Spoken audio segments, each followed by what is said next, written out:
All right, today's topic is 5-2, growth and decay, rational exponents. Today's date is today, and our objective is to define and apply rational exponents. Well, before we get started, there are going to be two important pieces of information or rules that you need to know. I can rewrite a rational exponent as a radical or vice versa. So if I've got b to the 1 over q, that q is going to be the index. That's that little number that goes kind of in the crook of the radical sign. And my exponent there would be 1. If you look over to the right, that should actually be not 1 over q, but p over q. That can be written two different ways.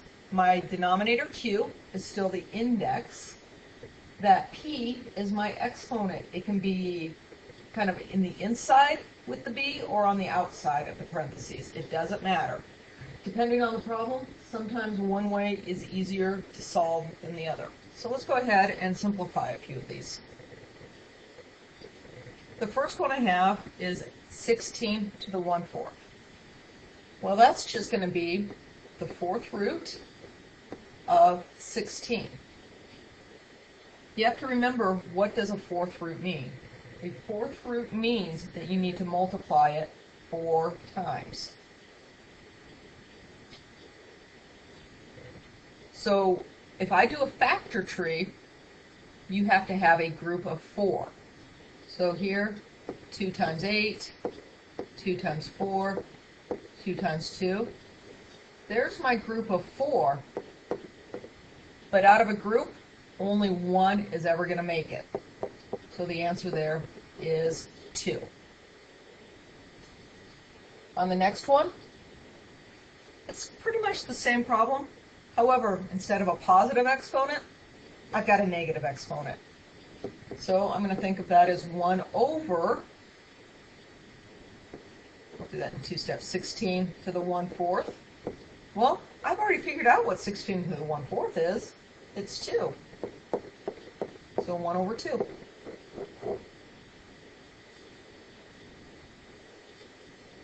All right, next one. 8 to the 2/3.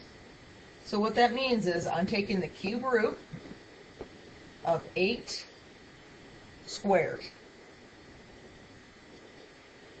Another way to look at that is the cube root of 8 and then square it. Either way, you're going to get the same answer. Let me show you. Because if I square that, it's 64, and I could go ahead and do a factor tree,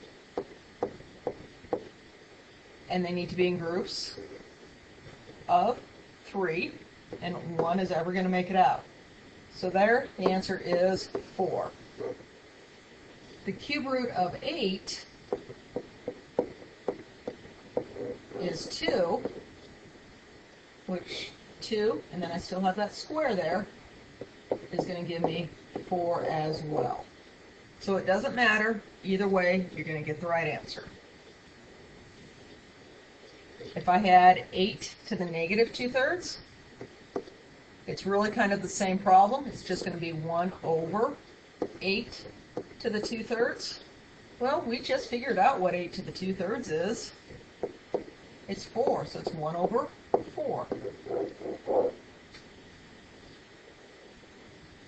All right, let's make it a little bit more interesting and start solving some problems. What we're going to do here is try and get the same base. If we have the same base, we can then set the exponents equal to each other. So I have 2 to the x, and I'm going to try and write 1/8 with a base of 2. Sometimes I'm going to be successful at this, sometimes I'm not going to be able to. A little bit later in the chapter, we'll start talking about logarithms, and we'll figure out how to deal with it when we can't get the same base. Well, 8, if I did a factor tree on that, it's 2 times 2 times 2. So I'm going to have 2 to the x equals 1 over 2 cubed. Well, we're very close to having the same base. I'm going to go ahead and write that as a negative exponent. 2 cubed is the same thing as 2 to the negative 3. I now have the same base. So since I have the same base, I can say my exponents are the same. X equals negative 3.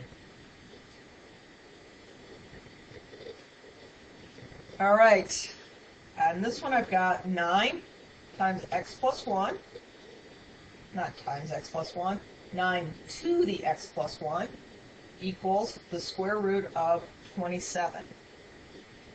So I'm looking at that 9 and the 27, and I'm trying to think to myself, what might be a good base that they might share? Well, I know 3 squared is 9, and 3 cubed is 27. So right now, I'm thinking I want to write things with a base of 3. So I'm going to take that 9 and rewrite it as 3 squared. And that's all still raised to the x plus 1. 27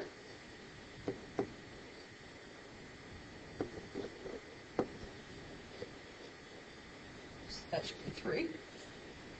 And I've got a radical there, and I don't really want that radical. It's a square root, and we don't normally write it, but the index is 2. I can rewrite that as 3 to the 3 halves. My index is going to be my denominator. On the left-hand side, I've got a power of a power. Well, for a power of a power, I multiply exponents. So I'm going to have 3 to the 2x plus 2. Now I have the same bases, so I can say that my indexes are the same as well. My base is 3. Did I say indexes? I meant to say exponents. My exponents are the same. My base is 3. My exponent of 2x plus 2 has to equal my other exponent of 3 over 2. All right. If you're like me and you don't want to deal with fractions, I'm going to show you a really quick trick. Look at your denominator. It's a 2. I'm going to multiply this side of the equation by 2. Make that look like a 2 and not an exponent. And I'm going to multiply this side of the equation by 2.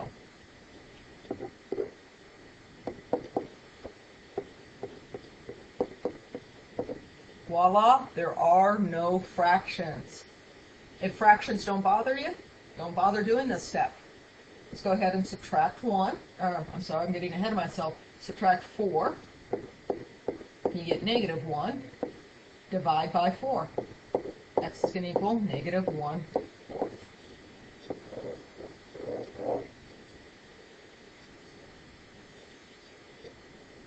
All right. C. C, I have a coefficient in front of that x. That coefficient is 4. Well, I want to get rid of it. I'm going to have x to the 3 halves equals 8.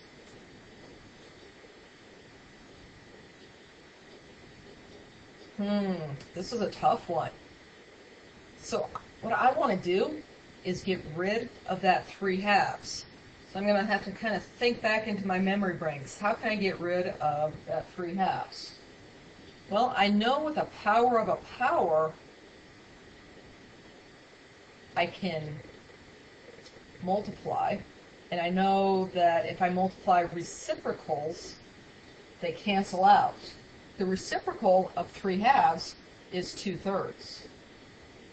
So what I'm going to do is I'm going to raise both sides to the 2/3 power. And the reason I do that, 3 halves times 2/3 is 1. So I'm going to have x to the 1. 8 to the 2/3. Well, I'm thinking I can take that 8 to the 2/3 and simplify it down.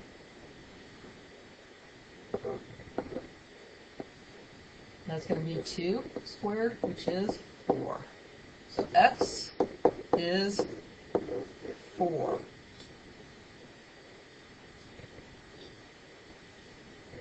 All right, let's do a word problem. A house bought 5 years ago for $100,000 was just sold for $135,000. To the nearest tenth of a percent, what was the annual rate of growth?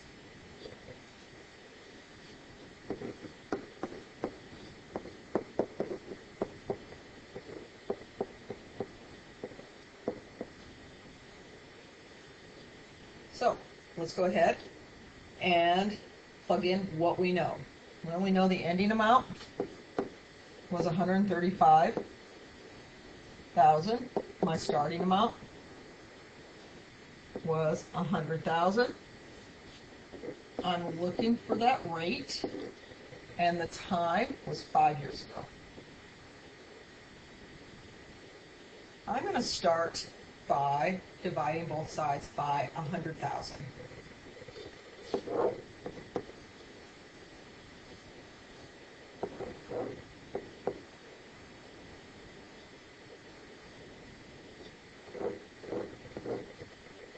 We get 1.35 equals 1 plus r, all to the 5th power. Well, now I'm asking myself, shoot, I've got that 1 plus r to the 5th power. How can I get rid of it? Well, the opposite of a 5th power is a 5th root. So let's take the 5th root of 1.35. If I didn't want to take the 5th root, think to yourself, what is another possibility? Well, you could have raised it to the 1/5 power. That would have worked as well. So 1.35. Now my calculator, I'm going to raise it to the 1/5 power. And I get, write it over here, 1.0618 equals 1 plus r. I'm going to have to subtract r, or subtract 1 to get r. So 0.0618 is r. And how far? 1/10 of a percent. So my rate is going to be 6.2%. Remember, move your decimal 2 places. All right. I hope you enjoyed.